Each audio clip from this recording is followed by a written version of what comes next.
Question number 15. A is equal to 1, 2, 3, 7 மற்றும் B is equal to 3, 0, minus 7, minus 1, 7 எனில் பின்வருவனவற்றின் எவை A இலிருந்து B க்கான உறவுகளாகும். Roman letter 1. R1 is equal to 2, 1, 7, 1. Roman letter 2. R2 is equal to minus 1, 1. இதுக்கான விடை தான் இப்போ நம்ம பார்க்க போகிறோம். இப்பொழுது A கணம் அதில் என்ன கொடுத்துருக்காங்கன்னா 1, 2, 3, 7 கொடுத்துருக்காங்க. கணம் Bயில் 3, 0, minus 1, 7 கொடுத்துருக்காங்க. இப்போ நமக்கு இது உறவுகளாகும் அப்படின்றத கண்டுபிடிக்கிறதுக்கு முதல்ல ரெண்டுத்துக்கும் கார்ட்டீசியன் ப்ராடக்ட் கண்டுபிடிக்கணும். இப்போ A cross B is equal to ஒவ்வொன்றும் வரிசை ஜோடிகளாக எழுதும்போது 1, 3, 1, 0, 1, minus 1, 1, 7, 2, 3, 2, 0, 2, minus 1, 2, 7, 3, 3, 3, 0, 3, minus 1, 3, 7, 7, 3, 7, 0, 7, minus 1, 7, 7. இப்போ இது வந்து கார்ட்டீசியன் பெருக்கல். இப்போது இந்த கார்ட்டீசியன் பெருக்கலுக்குள்ள நமக்கு கொஷினில் கொடுத்துருக்கக்கூடிய அந்த R1 அந்த ரிலேஷனால் செக் பண்ண சொல்லியிருக்கிற அந்த வரிசை ஜோடிகளை வந்து இருக்கான்னு பாருங்கள். 2, 1 இங்கே இருக்கான்னா கிடையாது. அதேபோல் 7, 1 பார்த்தீங்கன்னா இங்கே இல்லை. ரெண்டுமே A cross B அந்த கார்ட்டீசியன் பெருக்கலுக்கு உள்ள கொடுத்துருக்கிற வரிசை ஜோடிகணம் இல்லாததுனால இது ஒரு உறவு இல்லை.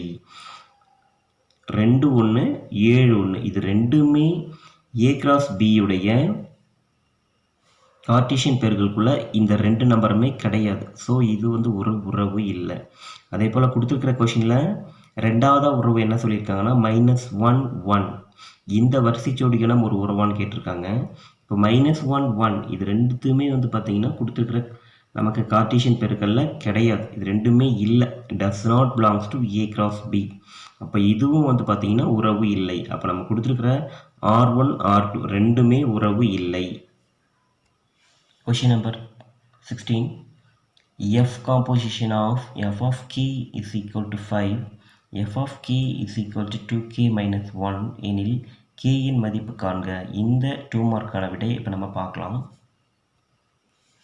இப்போது f composite of f of k அப்படின்னு கொடுத்துருக்குறாங்க. இப்போது இந்த காம்போசிட்டை எடுக்கும்போது இந்த இடத்துல இந்த ஓவை எடுக்கும்போது இது எப்படி மாறும்னா f of kன்னு வரும்.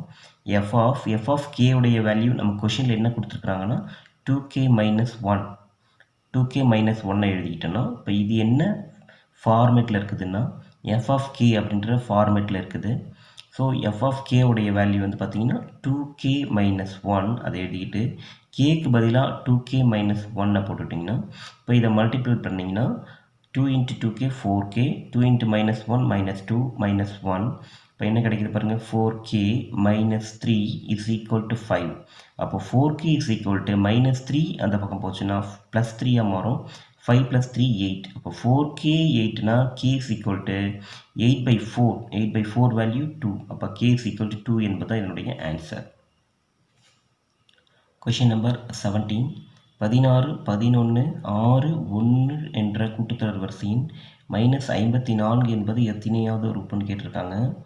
-54 இந்த கூட்டுத்தொடர் வரிசையில் எத்தனாவது உறுப்பாக கிடைக்கும் அப்படின்னு இதில் கண்டுபிடிக்கணும். இந்த 2 மார்க்கான ஆன்சர் இப்போ நம்ம பார்க்கலாம். இப்போ கொடுத்துருக்கிற கூட்டுத்தொடர் வரிசை என்னென்னா 16, 11, 6, 1 இப்படியே போயிட்டு இருந்ததுன்னா இதில் -54 என்பது எத்தனாவது உறுப்பாக வரும் அப்படின்னு சொல்லிட்டு கேட்டிருக்காங்க. ஸோ இதில் எல் வந்து கொடுத்துட்டாங்க. எல் வந்து கடைசி உறுப்பு கொடுத்துட்டாங்க. -54ன்னு கொடுத்துருக்காங்க. இப்போ என் எத்தனை அப்படின்னு கண்டுபிடிக்கணும்னா இப்போது முதல் உறுப்பு 16, இரண்டாம் உறுப்பு 11, மூன்றாம் உறுப்பு 6 இப்படியே போயிட்டு இருக்கும்போது கடைசியாக கொடுத்துருக்கிற உறுப்பு வந்து -54 அப்படி எடுத்துக்கிட்டு இதில் ஏவை 16ன்னு எடுத்துக்கலாம். வித்தியாசம் 11ல் 16 போச்சுன்னா -5. லாஸ்ட் உறுப்பு -54. இப்போ n is equals l minus a. L value -54 minus a value -16 divided by different -5. இப்போ இதெல்லாம் ஆட் பண்ணிங்கன்னா -54 -16 ஆட் பண்ணிங்கன்னா -70 பை -5. -70 -5ஆல் டிவைட் பண்ணிங்கன்னா உங்களுக்கு கிடைக்கிறது 14 5 70ன்னு கிடைக்கும். ஸோ 14 ஒரு 1 ஆட் பண்ணிங்கன்னா n வேல்யூ 15. அப்போது இந்த கூட்டுத்தொடர் வரிசையில் 16 11 6 1 இந்த கூட்டுத்தொடர் வரிசையில் -54 என்பது 15வது உறுப்பு என்பது இதனுடைய ஆன்சர். Question number 18. ஒரு பெருக்குத்தொடர் வரிசையில் 8வது உறுப்பு 768 மற்றும் பொது விகிதம் 2 எனில் அதன் 10வது உறுப்பை காண்க. இந்த கொஷினுக்கான ஆன்சர் நம்ம இப்போ பார்க்கலாம். இப்போது கொஷின் நம்பர் 18ல் அது ஒரு பெருக்குத்தொடர் வரிசைன்னு கொடுத்துருக்காங்க. இதில் 8வது உறுப்பு கொடுத்துருக்காங்க. So T8 is equal to 768. பொது விகிதம் R வந்து 2ன்னு கொடுத்துட்டாங்க. அப்போ 10வது உறுப்பு என்ன அப்படின்றது தான் இங்கே கேள்வி. ஸோ நமக்கு nவது உறுப்புக்கான ஃபார்முலா, பெருக்குத்தொடர் வரிசையில் nவது உறுப்புக்கான formula Tn is equal to AR power n-1. இதுதான் பெருக்குத்தொடர் வரிசையில் nவது உறுப்புக்கான ஃபார்முலா. இதில் நம்ம 8வது உறுப்பு என்னன்னு கண்டுபிடிக்கணும். அப்போது A தெரியாது, அப்போ R கொடுத்துருக்காங்க 2, n வந்து 8, 8ல் 1 போச்சுன்னா 7. அப்போது A தெரியாது, R 2, power 8 - 1 7 is equal to இவங்க என்ன கொடுத்துருக்குறாங்கன்னா 8வது உறுப்பு கொடுத்துருக்காங்க, 10வது உறுப்பை கண்டுபிடிக்கணும். அப்போ 8வது உறுப்பில் என்ன கொடுத்துருக்காங்களோ அதை AR பவர் n-1 இந்த ஃபார்முலாவில் சப்ஸ்டியூட் பண்ணி இதிலிருந்து A வேல்யூ கண்டுபிடிச்சி இதிலிருந்து 10வது உறுப்பினுடைய வேல்யூவை கண்டுபிடிக்கலாம். அப்போ A இஸ் ஈக்குவல் டு 768 என்பது 2/8, 2/8 × 3ன்னு எழுதுனீங்கன்னா 768 கிடைக்கும். பை 2⁻7 அப்படின்னு போடும்போது இதுக்கு அடிச்சிட்டிங்கன்னா 2 மட்டும் இருக்கும். அப்போ 2 3 6. A value 6. A வேல்யூ 6னா இந்த A வேல்யூ தெரிஞ்சிருச்சு, R வேல்யூ தெரிஞ்சிருச்சு. இதை ரெண்டையும் கொண்டு வந்து Tn is equal to AR power n-1 இந்த ஃபார்முலாவில் சப்ஸ்டியூட் பண்ணிங்கன்னா உங்களுக்கு 10வது உறுப்பை கண்டுபிடிக்கலாம். அப்போ T10 10வது உறுப்பு is equal to A value 6 இதை எழுதிக்கலாம். R வேல்யூ 2, n வந்து 10, 10ல் 1 போச்சுன்னா 9. அப்போது 2/9. இப்போ 6 × 2/9க்கான வேல்யூ வந்து 1536. இப்போது 6 × 2/9 இதுக்கான வேல்யூ வந்து பார்த்திங்கன்னா 512. 6 × 512 பெருக்குனிங்கன்னா கிடைக்கிறது 3072.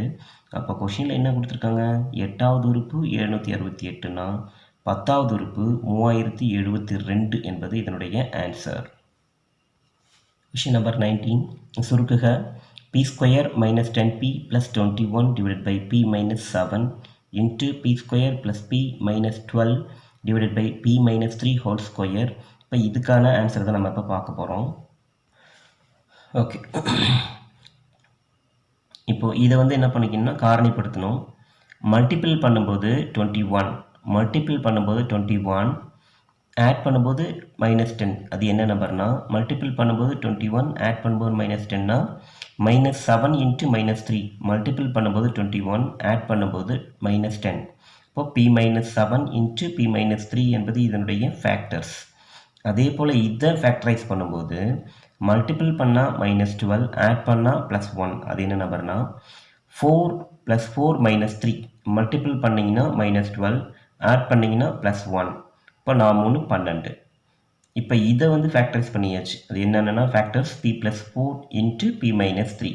இப்போ கொடுத்துருக்கிற இந்த வேல்யூ அப்படியே எடுத்து எழுதிக்கலாம். அதே போல் p - 3 ஹோல் ஸ்கொயர் இதனுடைய ஃபார்முலா p - 3 × p - 3. இதை வந்து ஹோல் ஸ்கொயரை பிரித்து தனித்தனியாக எழுதிக்கலாம். இப்போ எது கேன்சல் ஆகுதுன்னா p - 7 p - 7 கேன்சல், இங்கே ஒரு p - 3 இங்கே ஒரு p - 3 கேன்சல், இங்கே ஒரு p - 3 இங்கே ஒரு p - 3 கேன்சல். அப்போ நமக்கு கிடைச்சிருக்கிறது p + 4 தான் இருக்கும். அப்போ நமக்கு இது சிம்பிளிஃபிகேஷன் பண்ணும்போது கிடைக்கிற ஆன்சர் p + 4 என்பது இதனுடைய answer. Question number 20. 2x² - 2x + 9 = 0 என்ற இருபடி சமன்பாட்டின் மூலங்களின் தன்மையை காண்க. இப்போ இதனுடைய மூலங்களின் தன்மையை தான் நம்ம கண்டுபிடிக்க போகிறோம். நம்ம கொடுத்துருக்கிற ஈக்குவேஷன் வந்து பார்த்திங்கன்னா 2x² - 2x + 9 = 0. இதை நம்ம கொடுத்துருக்குற ஈக்குவேஷன். இதில் A value, B value, C value எடுத்து எழுதணும்னா எக்ஸ் ஸ்கொயருடைய கோஎஃபிஷியன்ட் 2 அதுதான் ஏ, எக்ஸுடைய கோஎஃபிஷியன்ட் -2 தான் பி, கான்ஸ்டன்ட் தான் சி. இது எடுத்து எழுதிக்கிறோம். சி வேல்யூ 9 எடுத்து எழுதிட்டு, இப்போ மூலங்களின் தன்மை காட்டிக்கு formula delta is equals B square minus 4ac is equals B value -2 அதனுடைய square minus 4 into A value 2 அடுத்து சி வேல்யூ 9 எடுத்து எழுதிக்கிட்டீங்கன்னா -2 ஸ்கொயர் வந்து 4, இங்கே 4 8 8 9 72, அப்போது 4 -72 கிடைக்கும். 4 -72னா 4 -72 மைனஸ் பண்ணும்போது நமக்கு கிடைக்கணும் -68 கிடைக்கும். So delta value -68, delta value is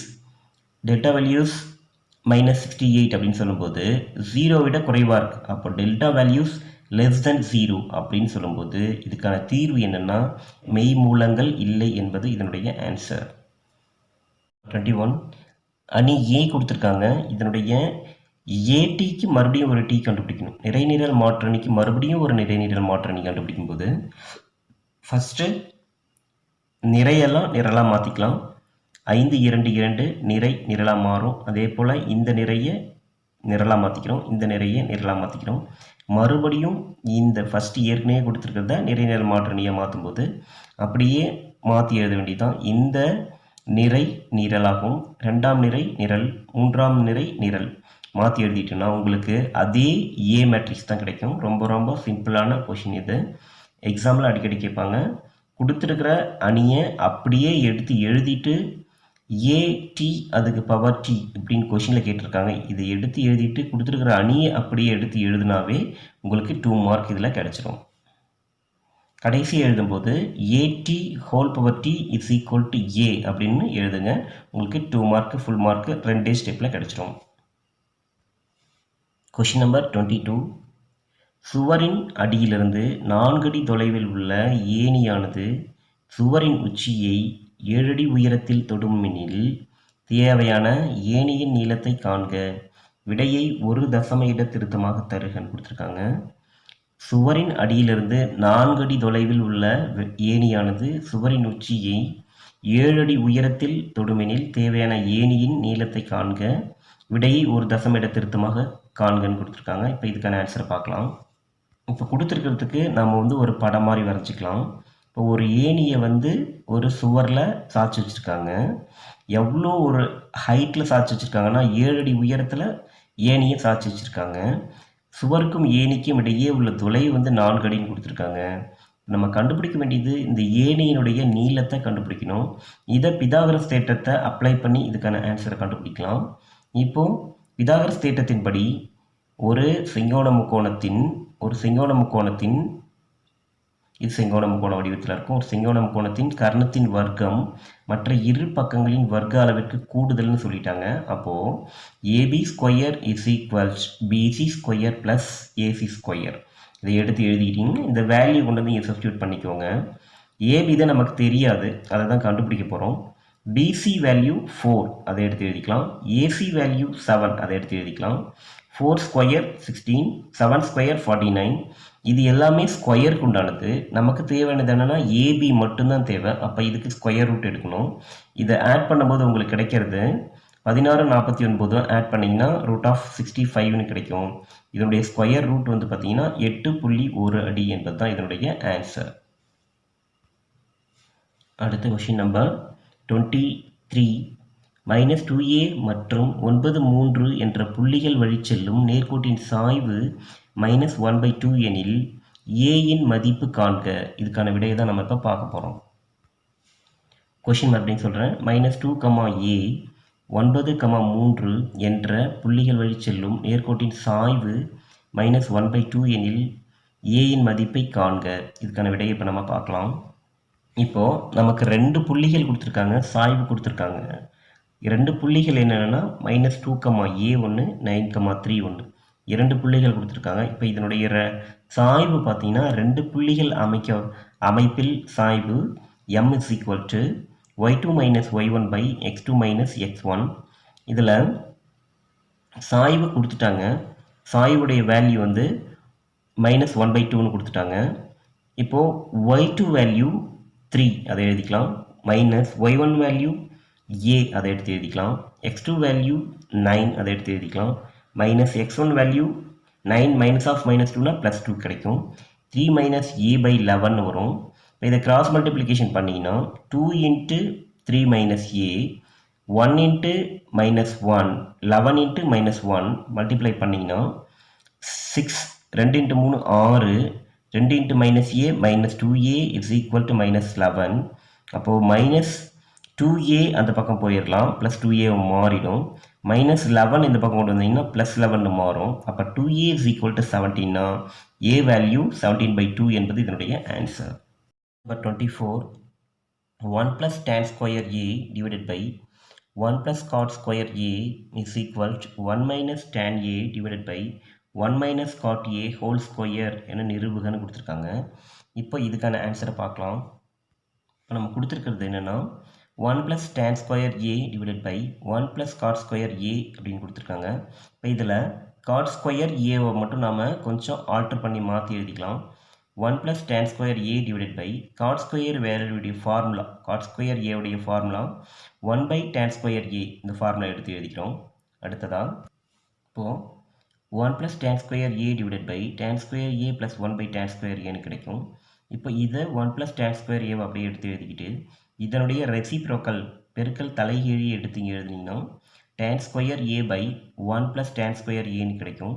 இப்போ 1 + tan square a-க்கும் 1 + tan square a-க்கும் கேன்சல் பண்ணிக்கலாம். பேலன்ஸ் என்ன இருக்குன்னா tan square a தான் இருக்கும். இப்போ இது வந்து பார்த்தீங்கன்னா LHS. அடுத்து ரைட் ஹேண்ட் சைடில் என்ன கொடுத்துருக்காங்கன்னா 1 - tan a/1 + 1 - tan a divided by 1 - cot a whole squareன்னு கொடுத்துருக்காங்க. இப்போ இதில் cot a உடைய ஃபார்முலா மட்டும் சேஞ்ச் பண்ணிங்கன்னா 1 - tan a divided by 1 - cot a உடைய வேல்யூ 1 - tan a கிடைக்கும். அப்போது இதை வந்து மல்டிப்ளை பண்ணிங்கன்னா 1 - tan a divided by 1 - tan a/tan a கிடைக்கும். இப்போ இதனுடைய ரெசிப்ரோக்கலை எடுத்து நீங்கள் பெருக்குனீங்கன்னா என்ன கிடைக்குன்னா இதுக்கு whole square கண்டுபிடிச்சிங்கன்னா 1 - tan a whole square divided by 1 - tan a whole square divided by tan a whole square கிடைக்கும். இப்போ இதனுடைய ரெசிப்ரோக்கலை எடுத்து பெருக்குனீங்கன்னா இந்த 1 - tan a whole square அப்படியே இருக்கும். இங்கே வந்து tan a whole square tan square a divided by 1 - tan a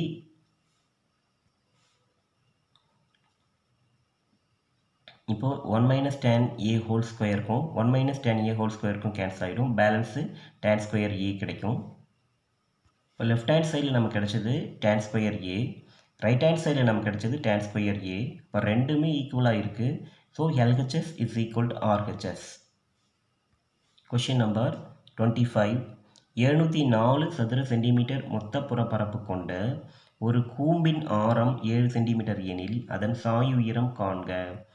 மறுபடியும் கொஷினை படிக்கிறேன். 704 சதுர சென்டிமீட்டர் மொத்த புறப்பரப்பு கொண்ட ஒரு கூம்பின் ஆரம் 7 சென்டிமீட்டர் எனில் அதன் சாய் உயரம் காண்கன்னு கொடுத்துருக்காங்க. இப்போ இதுக்கான ஆன்சரை பார்க்கலாம்.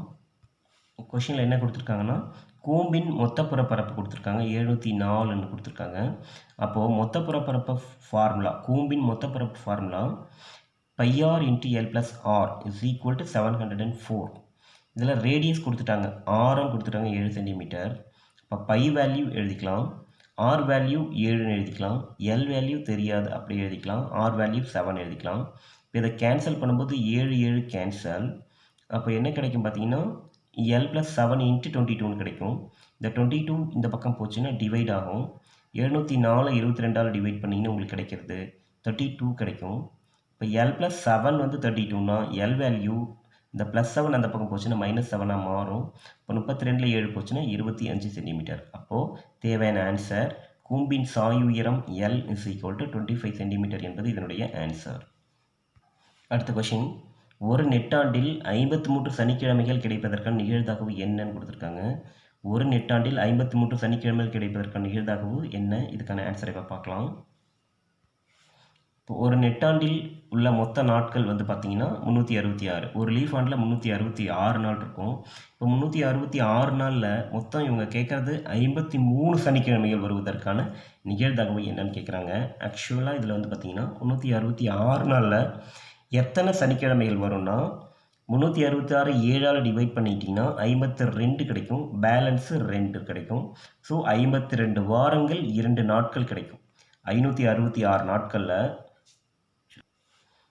366 நாட்களில் பார்த்தீங்கன்னா 52 வாரங்கள் இருக்கும். அப்போ 52 சனிக்கிழமைகள் கிடச்சிரும். மீதி 2 நாட்கள் இருக்குது.